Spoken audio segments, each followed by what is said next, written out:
An entrepreneur, I/entrepreneur/, a loan word from French, is an individual who organizes and operates a business or businesses, taking on financial risk to do so. Influences and characteristics of entrepreneurial behavior. The entrepreneur is commonly seen as a business leader, innovator of new ideas and business processes. Management skill and strong team-building abilities are often perceived as essential leadership attributes for successful entrepreneurs. Robert B. Reich considers leadership, management ability, and team building to be essential qualities of an entrepreneur.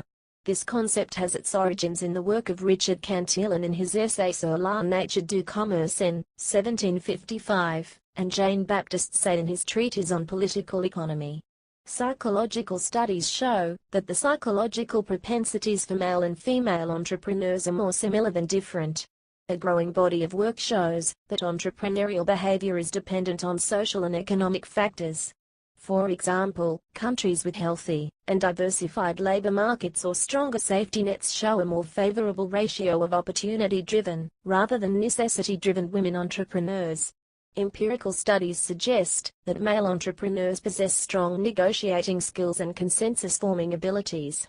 Research studies that explore the characteristics and personality traits of, and influences on, the entrepreneur have come to differing conclusions. Most, however, agree on certain consistent entrepreneurial traits and environmental influences. Although certain entrepreneurial traits are required, entrepreneurial behaviors are also dynamic and influenced by environmental factors. And their cornerstone for contemporary entrepreneurship research paper, Sayin and Venkataraman, 2000, argue that the entrepreneur is solely concerned with opportunity recognition and exploitation, although the opportunity that is recognized depends on the type of entrepreneur, while Akbasaran and others, 2001, argue there are many different types contingent upon environmental and personal circumstances. Jesper Sorensen has argued that some of the most significant influences on an individual's decision to become an entrepreneur are workplace peers and the social composition of the workplace. In researching the likelihood of becoming an entrepreneur based upon working with former entrepreneurs, Sorensen discovered a correlation between working with former entrepreneurs and how often these individuals become entrepreneurs themselves, compared to those who did not work with entrepreneurs. The social composition of the workplace can influence entrepreneurism and workplace peers by proving a possibility for success, causing a "he can do it, why can't I" attitude. As Sorensen stated, when you meet others who have gone out on their own, it doesn't seem that crazy. Perception of entrepreneurs. The ability of entrepreneurs to innovate is thought to relate to innate traits such as extroversion and a proclivity for risk-taking. According to Schumpeter, the capabilities of innovating, introducing new technologies, increasing efficiency and productivity, or generating new products or services, are characteristic qualities of entrepreneurs. Entrepreneurs are catalysts for economic change, and researchers argue that entrepreneurs are highly creative individuals with a tendency to imagine new solutions by finding opportunities for profit or reward. Largely due to the influence of Schumpeter's heroic conceptions of entrepreneurs, it is widely maintained that entrepreneurs are unusual individuals. In line with this view, there is an emerging research tradition investigating the genetic factors that are perceived to make entrepreneurs so distinctive, Sayin and Nicolaou, 2013. However, there are also critical perspectives that attribute these research attitudes to oversimplified methodological and/or philosophical assumptions, Gartner, 2001. For example, it has been argued that entrepreneurs are not that distinctive, but that it is in essence unrealistic preconceptions about non-entrepreneurs that maintain laudatory portraits of entrepreneurs. Ramaglau, 2013. Theory-based typologies. Recent advances indicate that the differences in entrepreneurs and the heterogeneity in their behaviors and actions can be traced back to the founder's identity. For instance, Forchett and Gruber, 2011, have recently utilized social identity theory to illustrate that entrepreneurs can be distinguished in three main types: Darwinians, communitarians and missionaries.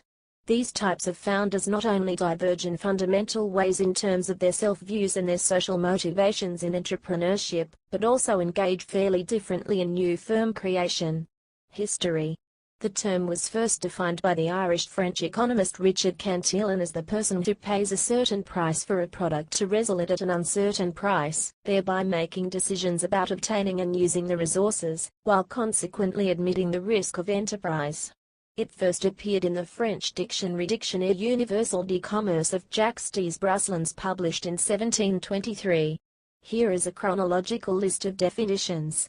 1734, Richard Cantillon, entrepreneurs are non-fixed income earners who pay known costs of production, but earn uncertain incomes. 1803, Jean-Baptiste Sayin, an entrepreneur is an economic agent who unites all means of production, land of one, the labor of another and the capital of yet another, and thus produces a product. By selling the product in the market he pays rent of land, wages to labor, interest on capital, and what remains is his profit. He shifts economic resources out of an area of lower, and into an area of higher productivity and greater yield. 1934, Schumpeter, entrepreneurs are innovators who use a process of shattering the status quo of the existing products and services, to set up new products, new services. 1961, David McClelland, an entrepreneur is a person with a high need for achievement and match. He is energetic and a moderate risk taker. 1964, Peter Drucker, an entrepreneur searches for change, responds to it and exploits opportunities. Innovation is a specific tool of an entrepreneur, hence an effective entrepreneur converts a source into a resource. 1971, Kilby, emphasizes the role of an imitator entrepreneur who does not innovate, but imitates technologies innovated by others. Are very important in developing economies. 1975, Albert Shapiro, entrepreneurs take initiative, accept risk of failure, and have an internal locus of control. 1975, Howard Stevenson, entrepreneurship is the pursuit of opportunity without regard to resources currently controlled.